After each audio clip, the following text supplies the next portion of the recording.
ચાલો આગળના ટોપિકમાં આપણે જુદી જુદી લૂપ જોઈ, એનો સમતુલ્ય અવરોધ કેવી રીતે શોધવાનો, આ તે બધું જોયું હતું. આજે આપણે જોવાનું છે વિદ્યુત પ્રવાહની અસરો.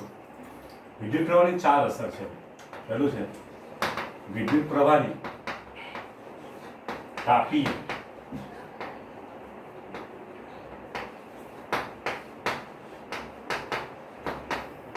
ઉષ્મા અસર.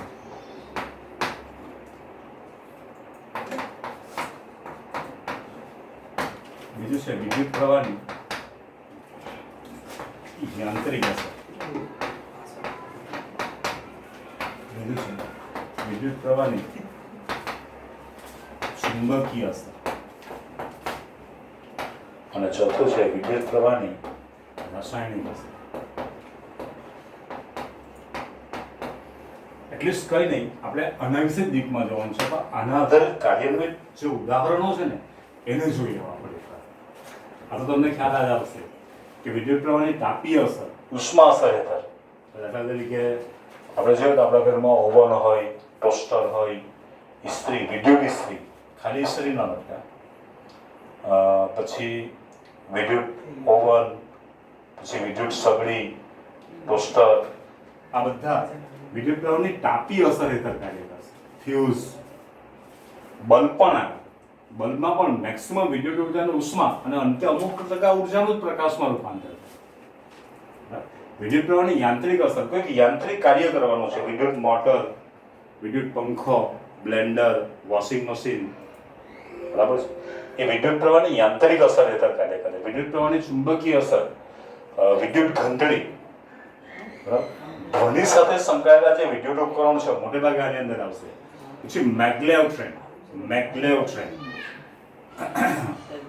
જાપાનની અંદર જે 550 થી 600 કિલોમીટર પર અવરની ઝડપે દોડતી જે ટ્રેન છે મેગ્લેવ ટ્રેન, એ વિદ્યુત પ્રવાહની ચુંબકીય અસર. પછી મોટી મોટી ક્રેન છે, શિપમાંથી જે દાખલા તરીકે 10-10 ટનના જે વજનના જે અમુક કન્ટેનર ઉતારે એ ક્રેન છે, એ પણ વિદ્યુત પ્રવાહની ચુંબકીય અસર હેઠળ કાર્ય કરે. અને રાસાયણિક અસર તો વિદ્યુત ઢોળ ચડાવવાની પ્રક્રિયા. વિદ્યુત ઢોળ આપણે બજારમાં તમે જો સસ્તી વસ્તુ મળતી હોય એના પર સોનાનો ધોળ ચડાવી દે તો આપણને સોના જેવી લાગે. ઇલેક્ટ્રોપ્લેટિંગની ક્રિયા છે. અને બીજું છે પ્રતિશુદ્ધ ધાતુ મેળવવાની વિદ્યુત વિભાજનની પદ્ધતિ, એ વિદ્યુત પ્રવાહની રાસાયણિક અસર હેઠળ કાર્ય કરે છે. આજે આપણે બહુ ડીપમાં જવાનું છે વિદ્યુત પ્રવાહની તાપીય અસર. એમાં આપણે સીધા ટોપિક પર આવીએ. વિદ્યુત સાથે સંકળાયેલ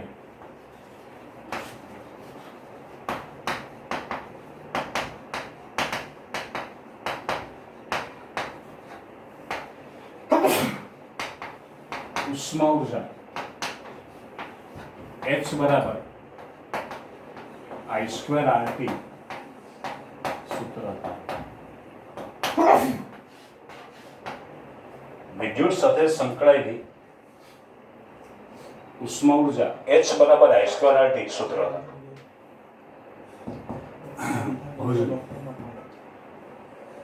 વિદ્યુત સાથે સંકળાયેલી ઉષ્મા ઉર્જા H બરાબર I²RT.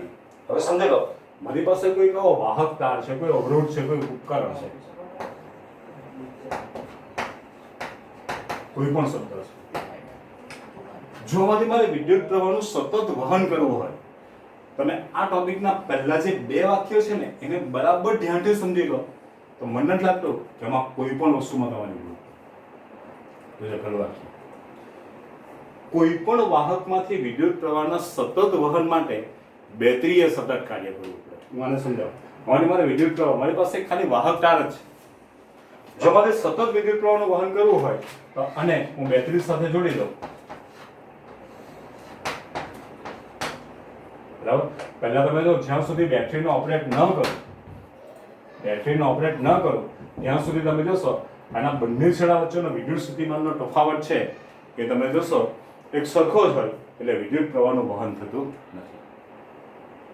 પણ જો હું બેટરીને જોડી દઉં તો આના છેડા વચ્ચેનો વિદ્યુત સ્થિતિમાનનો તફાવત મેક્સિમમ થાય અને આની વચ્ચેનો વિદ્યુત સ્થિતિમાનનો તફાવત મિનિમમ થાય. એટલે વિદ્યુત પ્રવાહ હંમેશા ધંધુરથી ઋણ હોય એટલે આમાંથી વિદ્યુત પ્રવાહનું સતત વહન થશે. જોજો પહેલું વાત, કોઈ પણ વાહકમાંથી, કોઈ પણ ઉપકરણમાંથી, કોઈ પણ અવરોધમાંથી, કોઈ પણ પરિપથમાંથી તમે કોઈ પણ શબ્દ યુઝ કરી શકો. હું વાહક શબ્દ યુઝ કરીશ. કોઈ પણ વાહકમાંથી વિદ્યુત પ્રવાહના સતત વહન માટે બેટરીએ સતત કાર્ય કરવું પડે છે. બરોબર સેન્ટેન્સ એકદમ સિમ્પલ છે. પછી જો આપણે વિદ્યુત સ્થિતિમાનનું સૂત્ર જોઈ ગયા. V બરાબર W ના છેદમાં વિદ્યુત સ્થિતિમાનનું સૂત્ર છે. એટલે W બરાબર શું થાય? QV. જોયા પડી ગયું. વાહકમાંથી Q કુલંબ જેટલા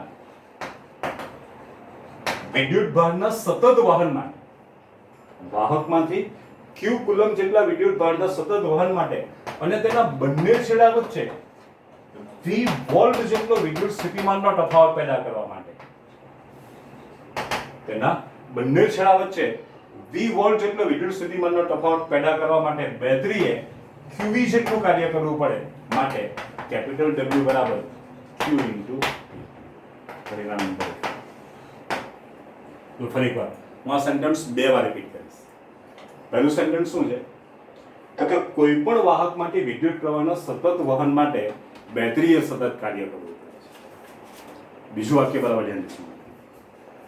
વાહકમાંથી Q કુલંબ જેટલા વિદ્યુત ભારના સતત વહન માટે અને તેના બંને છેડા વચ્ચે V વોલ્ટ જેટલો વિદ્યુત સ્થિતિમાનનો તફાવત પેદા કરવા માટે બેટરીએ QV જેટલું કાર્ય કરવું પડે માટે કેપિટલ W બરાબર Q ઇન્ટુ. ફરી એકવાર બીજું સેન્ટેન્સ બોલું છું. વાહકમાંથી Q કુલંબ જેટલા વિદ્યુત ભારના સતત વહન માટે અને એના બંને છેડા વચ્ચે V વોલ્ટ જેટલો વિદ્યુત સ્થિતિમાનનો તફાવત પેદા કરવા માટે બેટરીએ QV જેટલું કાર્ય કરવું પડે માટે કેપિટલ W બરાબર Q ઇન્ટુ. આના આપણે સમીકરણ નંબર 2. હવે તમારા માટે એકદમ સિમ્પલ.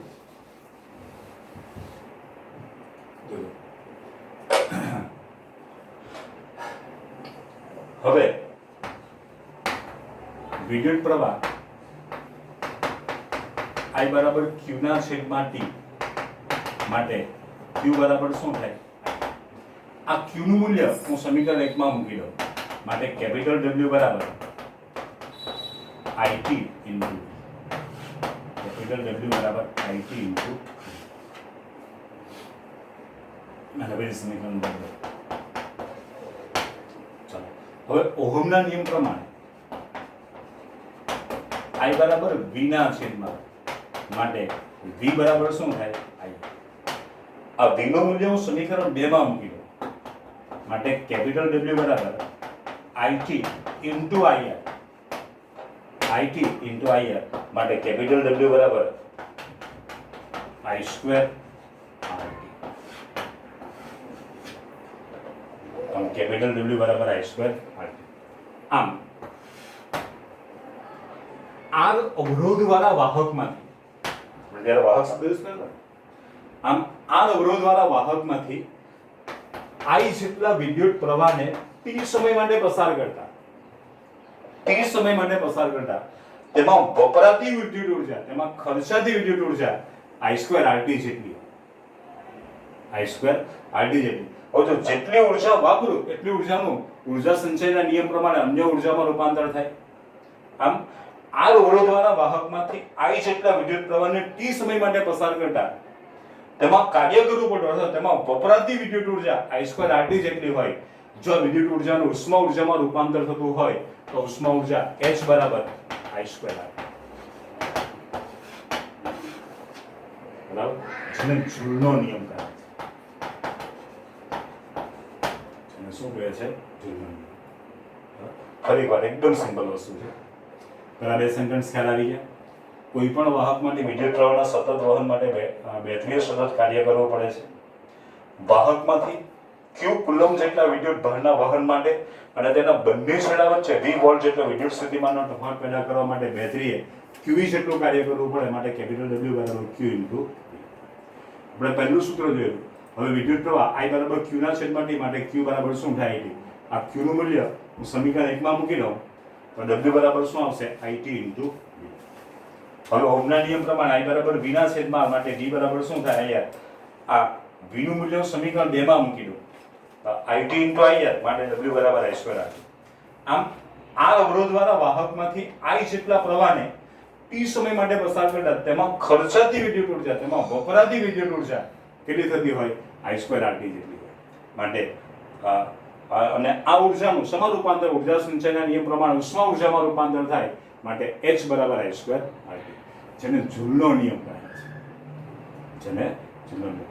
એટલે જો આપણી પાસે એક સૂત્ર રમેલું H બરાબર I2RT, તો અહીંયા એમ બરાબર ને, આના પરથી ઉપર જાઓ તો H બરાબર QE પણ થાય, H બરાબર IT into V પણ થાય, અને H બરાબર I2RT પણ થાય.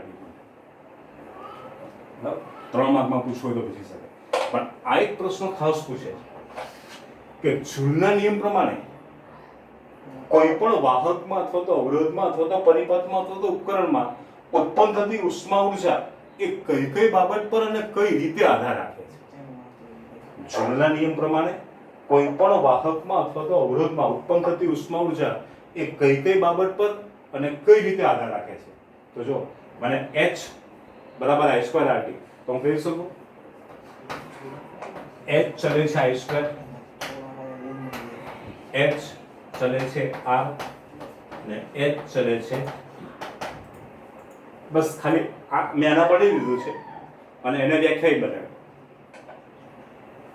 વાહકમાં અથવા તો અવરોધમાં ઉત્પન્ન થતી ઉષ્મા ઉર્જા તેમાંથી પસાર થતા વિદ્યુત પ્રવાહના વર્ગના સમપ્રમાણમાં, વિદ્યુત પ્રવાહના વર્ગના સમપ્રમાણમાં. પેલું શું?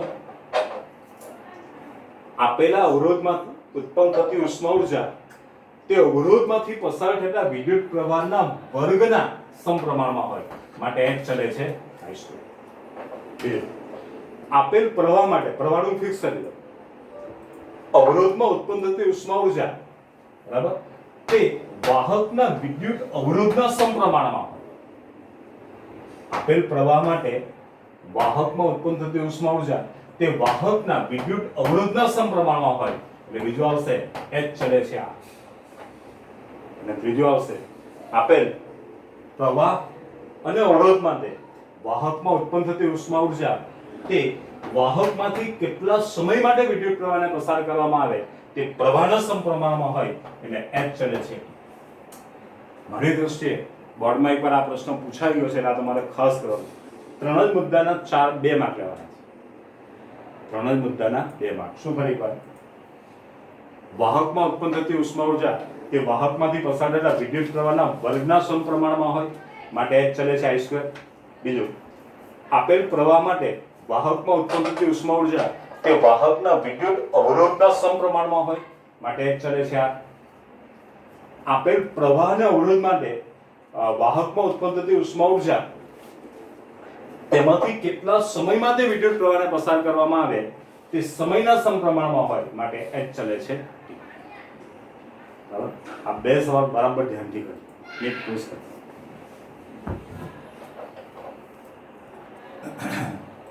જે વિદ્યુત પ્રવાહની તાપીય અસરના વ્યવહારિક ઉપયોગો, જ્યારે કે આપણને સિમ્પલ ક્વેશ્ચન પૂછી નાખે. હવે આપણે જોઈએ વિદ્યુત પ્રવાહની તાપીય અસર આપણને કયા કયા ઉપકરણમાં જોવા મળે. તો પહેલા તો વિદ્યુત ઇસ્ત્રી, વિદ્યુત સગડી, ઓવન, ટોસ્ટર, પછી વિદ્યુત કિટલી,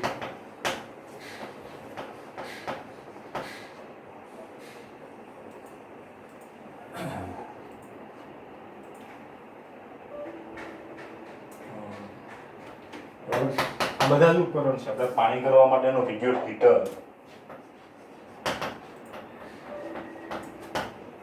પછી વિદ્યુત કુકર પણ આવશે. આ જે છે એ જૂલ ઉષ્માના નિયમ હેઠળ કાર્ય કરે. મૂળ વસ્તુ છે એમાં ઉષ્મા ઉર્જા ઉત્પન્ન થાય અને એ ચોક્કસ રીતે કાર્ય કરે છે. તો એકદમ સિમ્પલ મુદ્દો છે. પણ બીજું છે બલ્બ. આપણને વિચાર કે બલ્બ એ વિદ્યુત ઉર્જાનું ઉષ્મા ઉર્જામાં રૂપાંતર થાય. હા, 100%. બરાબર છે. બલ્બની અંદર પણ વિદ્યુત ઉર્જાનું ઉષ્મા ઉર્જા મેક્સિમમ ઉષ્મા ઉર્જા અને અંત્ય પ્રકાશમાં રૂપાંતર પામે. આપણે એમ કહીએ કે વિદ્યુત ઉર્જાનું પ્રકાશમાં પણ બલ્બની જે ફિલામેન્ટ છે એ ટંગસ્ટન WD નામની ધાતુમાંથી બનાવેલી હોય અને આનું ગલન બિંદુ છે 3380 અંશ સેલ્સિયસ. 3380 અંશ સેલ્સિયસ. જો કેલ્વિનમાં પૂછે તો કેલ્વિનમાં પૂછે તો +273.16 જેવું પૂછે. ટંગસ્ટનનું ગલનબિંદુ કેટલું છે? 3380 અંશ સેલ્સિયસ. હવે સતત ઉષ્મા ઉર્જા ઉત્પન્ન થતી હોય તો એમાં રાસાયણિક ફેરફાર પણ ન થાય. પણ એમાં રાસાયણિક ફેરફાર ન થાય એટલે બલ્બની અંદર નાઇટ્રોજન અથવા તો આર્ગોન જેવા વાયુઓ ભરેલા હોય જેથી આ ટંગસ્ટન છે એ રાસાયણિક દ્રષ્ટિએ નિષ્ક્રિય બને. રાસાયણિક દ્રષ્ટિએ કેવા બની જાય? નિષ્ક્રિય. એટલે એ ફિલામેન્ટ લાંબા સમય સુધી ચાલે. બીજું છે બલ્બ. એ વિદ્યુત ઉર્જાનો ઉષ્મા ઉર્જા અને અંતે પ્રકાશ ઉર્જામાં રૂપાંતર કરે. બલ્બની ફિલામેન્ટ છે ટંગસ્ટન નામની ધાતુમાંથી બનાવેલી. બરાબર? એનું ગલનબિંદુ છે 3380 અંશ સેલ્સિયસ. 3380 અંશ સેલ્સિયસ. જો કેલ્વિનમાં પૂછે તો +273.16 કરી દો, તમારો જવાબ થઈ જશે. પણ આ બલ્બની અંદર નિષ્ક્રિય વાયુઓ નાઇટ્રોજન અને આર્ગોન ભરેલા હોય એટલે આ જે મેટલ છે એ રાસાયણિક દ્રષ્ટિએ નિષ્ક્રિય બની જાય એટલે લાંબા સમય સુધી આ ફિલામેન્ટ ચાલ્યા કરે. કે એનું તાપમાન વધઘટ થયા કરતું હોય તો પણ એના પર રાસાયણિક દ્રષ્ટિએ કોઈ એનો ફેરફાર ન થાય એટલે એ લાંબા સમય સુધી ચાલે. ત્રીજું છે ફ્યુઝ.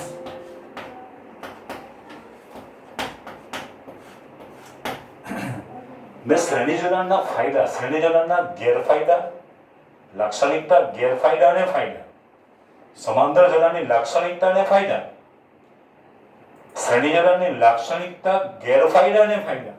એ ફાયદામાં ફ્યુઝ હતું કે ઘરેલું વિદ્યુત પરિપથમાં વપરાતા અગત્યના વિદ્યુત ઉપકરણો સાથે યોગ્ય ક્ષમતાવાળા ફ્યુઝને એ તમે જોશો શ્રેણી જોડાણમાં જોડવામાં આવે છે. તો સમજી લો આ એક ઉપકરણ છે,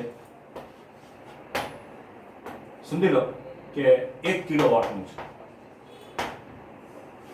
અને 220 વોલ્ટ વિદ્યુત સ્થિતિમાનના તફાવત હેઠળ કાર્ય કરે છે. તો આના માર્ગમાં કેટલા ક્ષમતાવાળા વિદ્યુત ફ્યુઝ છે તો પેલા ફ્યુઝ શું છે બધા સમજી. તો કે ફ્યુઝ એ વિદ્યુત પ્રવાહની તાપી અસર હેઠળ કાર્ય કરે છે. એ વિદ્યુત પ્રવાહની તાપી અસર હેઠળ કાર્ય કરે છે. ફ્યુઝનો તાર એ શુદ્ધ ટીન અથવા તો ટીન અને કોપરની મિશ્ર ધાતુમાંથી બનાવેલો હોય જેનું ગલનબિંદુ નીચું. જેનું ગલનબિંદુ કેવું હોય છે? નીચું હોય છે. તમે જો ફ્યુઝ છે એમાં તમે જોયો હશે અત્યારે ફિગર નથી બનાવતા, આ બે પરિપથમાં આ રીતે આગળ જોડેલો હોય એની અંદર આખું એક ચિનાઈ માટેનું એક આવું બોક્સ બનાવેલું હોય, એના પર બે તાંબાના કે કોઈ પણ મેટલના ધ્રુવ બનાવેલા હોય અને એની સાથે આ આજેની જે પોઝિટિવ અહીંયા નેગેટિવ અને આ રીતે ફ્યુઝને જોડવામાં આવે. તો આ ફ્યુઝનો જે તાર છે એ શુદ્ધ ટીન અથવા ટીન અને કોપરની મિશ્ર ધાતુમાંથી બનાવેલો હોય જેનું ગલનબિંદુ કેવું હોય? નીચું. બરાબર? હવે કોઈ કારણોસર પરિપથમાં વહેતા પ્રવાહની તીવ્રતા એકાએક વધી જાય. પરિપથમાં વહેતા પ્રવાહની તીવ્રતા એકાએક વધી જાય. બરાબર? સમજી લો આની ક્ષમતા છે 5 એમ્પિયર સુધી વિદ્યુત પ્રવાહને પસાર કરવાની છે અને અહીંયાથી 8 એમ્પિયર જેટલો વિદ્યુત પ્રવાહ આવી ગયો, એકાએક વધી ગયો. બરાબર? તો આ ફ્યુઝ છે એ વિદ્યુત ઉર્જાનું ઉષ્મા ઉર્જામાં રૂપાંતર કરે. એનો તાર પાતળો છે. તાર કેવો છે? પાતળો. એટલે વાહકનો અવરોધ તેની જાડાઈના વ્યસ્ત પ્રમાણમાં. એટલે તમે જોશો વાહક તાર જેમ જાડો તેમ તેના અવરોધનું મૂલ્ય ઓછું અને વાહક તાર જેમ પાતળો તેમ તેના અવરોધનું મૂલ્ય વધારે. અને વાહક તાર પાતળો છે એટલે અવરોધનું મૂલ્ય વધ્યું એટલે વધારે પ્રમાણમાં વિદ્યુત ઉર્જાનું ઉષ્મા ઉર્જામાં રૂપાંતર થાય. એટલે આ ફ્યુઝ છે એ અમુક હદ સુધી ગરમ થાય પછી ફ્યુઝ ડિફ્યુઝ થાય એટલે પરિપથમાંથી વહેતા પ્રવાહ અટકી જાય એટલે ઉપકરણ છે એ બગડતો અટકી જાય. ખાસ એક પરીક્ષામાં જેથી કારણ પૂછે છે કે ઘરેલું વિદ્યુત પરિપથમાં અગત્યના વિદ્યુત ઉપકરણો સાથે યોગ્ય ક્ષમતાવાળા ફ્યુઝને શ્રેણી જોડાણમાં જોડવામાં આવે. તો તમારે સરળ કહો ને ફ્યુઝ એ વિદ્યુત પ્રવાહની તાપી અસર હેઠળ પછી મેં જે આખું સમજાવ્યું છે એ પ્રમાણે સમજાવ્યું. પણ અહીં ટૂંકો સવાલ પૂછે, આપણે ટેક્સ્ટ બુકનો જ એક સવાલ લઈએ તો સમજી લો કોઈ વિદ્યુત ઉપકરણ છે એ 1 કિલોવોટ થી કામ કરે છે એના બંને છેડા વચ્ચે વિદ્યુત સ્થિતિમાનનો તફાવત 2 વોલ્ટ છે. તો અહીં કેટલા પાવર રેટિંગ વાળા એક નવો શબ્દ છે. પાવર રેટિંગ શબ્દ હું તમને વિદ્યુત પાવર ચલાવીશ ને પછી હું તમને આગળ ફોકસ કરીશ. બરાબર છે? આની આગળ કેટલા પાવર રેટિંગ વાળા ફ્યુઝને જોડવો છે? જો 1 કિલોવોટ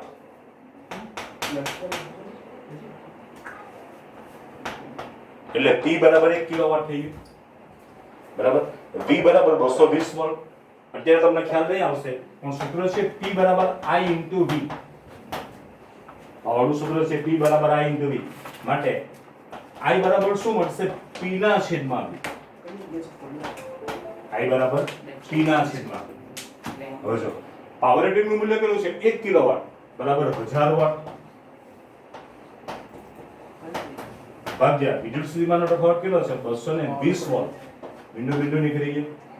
11 દુ 22, 50 દુ 100, 50 ભાગ્યા 11 ગણ એટલે 11 ચોકો 44, 6 60, 11 પંચા 55, 11 55 એટલે 5 લીધા 50, 11 ચોકો 44.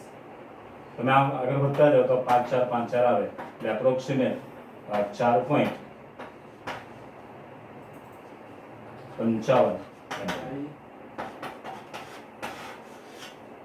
એટલે આ જે વિદ્યુત ઉપકરણ છે એ 4.55 એમ્પિયર વિદ્યુત પ્રવાહની કાર્ય. તો મારો જે ફ્યુઝ છે એના પાવર રેટિંગનું મૂલ્ય આના કરતા વધારે હોવું જોઈએ. એટલે એપ્રોક્સિમેટ હું 5 એમ્પિયર વિદ્યુત પ્રવાહનું સહન કરી શકે એટલી ક્ષમતાવાળા ફ્યુઝને હું આની અંદર મૂકી દઉં તો તમે જોશો કે એ 5 એમ્પિયર કરતા વિદ્યુત પ્રવાહની તીવ્રતા વધી જાય તો તમે જોશો આ ફ્યુઝનો તાર પીગળી જાય એટલે આ ફ્યુઝ કેવો થઈ જાય? ડિફ્યુઝ.